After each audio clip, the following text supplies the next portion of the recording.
Oh, we're live. Time to get the Taco Bell. Hey, what's up you guys, it's me Sparksy and welcome back to another episode of Cooper Q&A. I actually haven't done an episode of Cooper Q&A for the longest time and I do apologise. I don't know why, because a couple months ago, I think it was a couple months ago, I sent out a tweet asking for some Sly Cooper questions and I got a whole lot of responses. I want to apologise that I look rather tired. I have just woken up from a nap, hence my voice as well, so that's great. Nap time is important.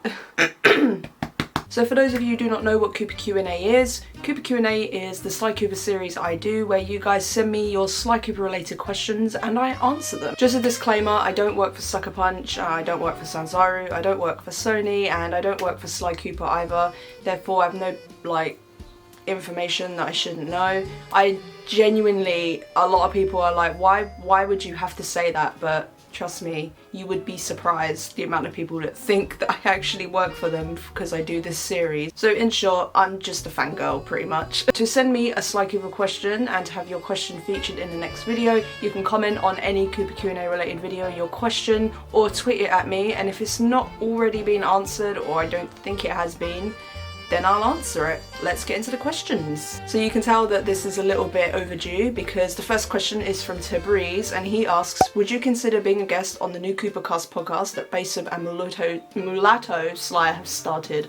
God, I can't speak my language apparently. Yes, I would, absolutely. If they invited me, I would definitely be a guest on their podcast. I have watched one episode and I really enjoyed it and I think that they bounce off each other really well. So I would love to be featured on their podcast if they were to invite me. Next question is from Thieving Raccoon at The Real NCP. If any of the ancestors in Sly 4 had a spin-off game, which one would you like it to be and why? I would love Ryoichi to have a spin-off game because I love the entire vibe of the first hub world in Sly 4. Unpopular opinion. I know that literally everybody hates Sly 4, but I think that starting it off with Ryoichi was a really good way. The Japanese sort of theme is easy to build around, and I think that they executed it really, really well. I would like to see Ryoichi have a game based around him. I think he has a very interesting backstory and all of that. And him running the sushi restaurant as well in Sly 4, which is pretty cool. I think also, if I can add an extra ancestor, I think that Tennessee would make a pretty good spin-off game as well because of the whole Wild West and him having guns, and there's just so many possibilities there, so I think that'd be a cool idea. Caleb Jordan asks, if we ever see a new Sly game, what is a new feature you would like to see added? It could be anything. I don't know if I've answered this question before, but I would like to see some form of multiplayer mode, whether it be like mini games but online, if that makes sense, kart racing or something, but it be for it to tie in with the story. So obviously I wouldn't want like a Sly 5 for it to be based around one thing and then randomly they add like a go-karting multiplayer mode. Like, that wouldn't make sense. I'm sure if there was like a go-karting mini game within the game in a mission, it would make a little bit more sense, but out of context it wouldn't work and people would be confused and inconsistency issues and blah blah blah. But I would like to see some multiplayer mode or even like a co-op mode.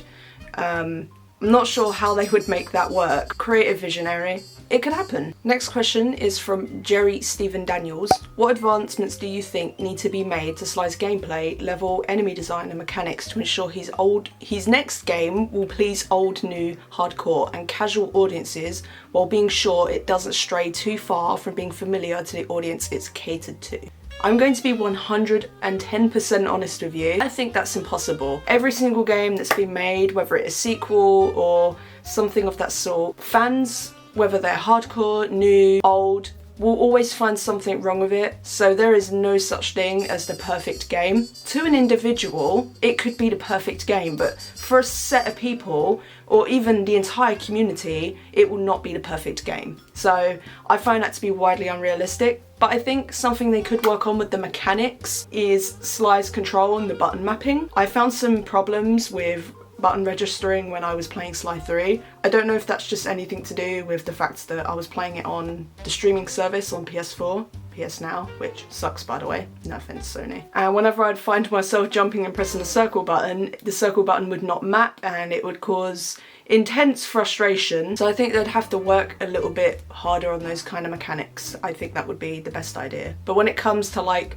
a game like that, where it could please everyone. Impossible. Someone will always find something wrong with it. Some people prefer this series to go in a new direction, whereas like the other set of the fan base would rather it stay to its roots. So there's no way of pleasing everybody in the end. Next question is from James Riley. Do you think Penelope will redeem herself in the next game after the events of Thieves in Time? No. I will not forgive Penelope personally for what she's done to the Cooper gang. It just caused them so much aggro when I think about it.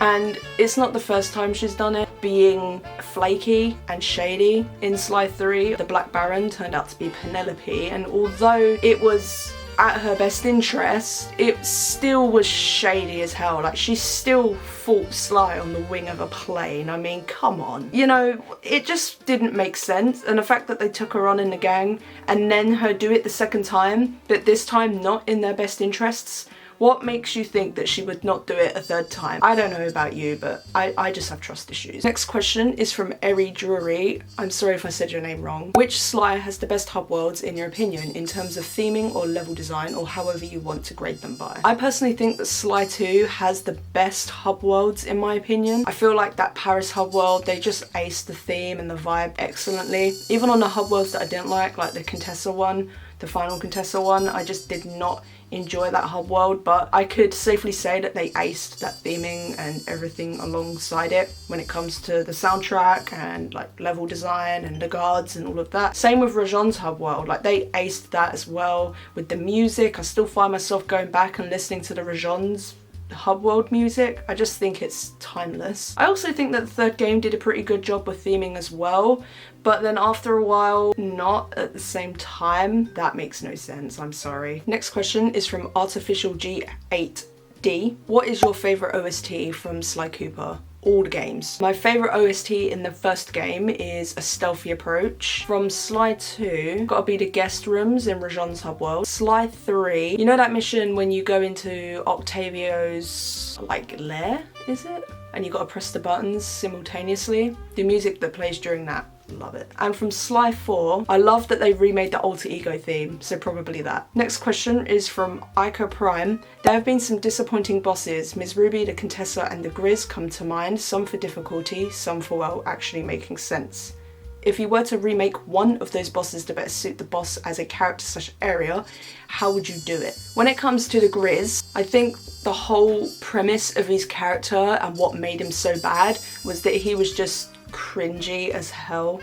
Genuinely so cringy, and that's what I didn't like about the Grizz, is that he was cringy, he was kind of annoying. So I think if they just toned it down a little, he was just so oversaturated and so over the top, and I just didn't like that at all. So I feel like maybe if they were to tone it down a little, the Grizz wouldn't have been so bad. And plus, like, that hub world was so seemingly intimidating, and then there was the Grizz, who just made no sense. Like, what? Next question is from Ryoichi X3. Sly's cane has been in his family for about 200 years. Most ancestors have their own. Do you think Sly could make himself a new one? I can't see why not. I mean, they managed to build a majority of crazy things, but including a time machine, so I can't see why they wouldn't be able to redo Sly's cane. But then it just wouldn't be the same. People would fight about it. I just know they would, and I probably wouldn't be too keen on the idea either, because then it would just get rid of the whole point of that cane has been in the Cooper family for generations. So it just wouldn't work in my opinion. But could he make himself one? Absolutely. So those are all the questions I got for today. I did get many more, but I just didn't want to throw them all in one video because there were just so many, and I just didn't want this video to be way too long. Again, if you'd like to ask me a question, feel more than welcome to tweet them at me whenever I tweet about it, or you can just tweet them at me, like, if you want, it's fine. Or you could just comment them on this video, and in the next episode of Cooper Q&A, I will answer them for you. Again, thank you so much for your continued patience. I know that I'm so inconsistent with this series. It's just, sometimes I just don't feel like making Sly Cooper content, or apparently from the history of my channel, content at all. I'm just going through a little bit of a rough time right now, and I'm finding it difficult to be motivated to make YouTube videos, so I do apologise about that. I have thought about streaming in the times that I'm feeling unmotivated, but sometimes that is quite a lot of energy for me as well. But please do bear with me, because I do have some videos in the works right now. Watch this space. Anyway guys, thanks for watching the video. Like and subscribe if you haven't already. But without further ado, thanks for watching, and I'll talk to you guys in my next video. Stay Sly.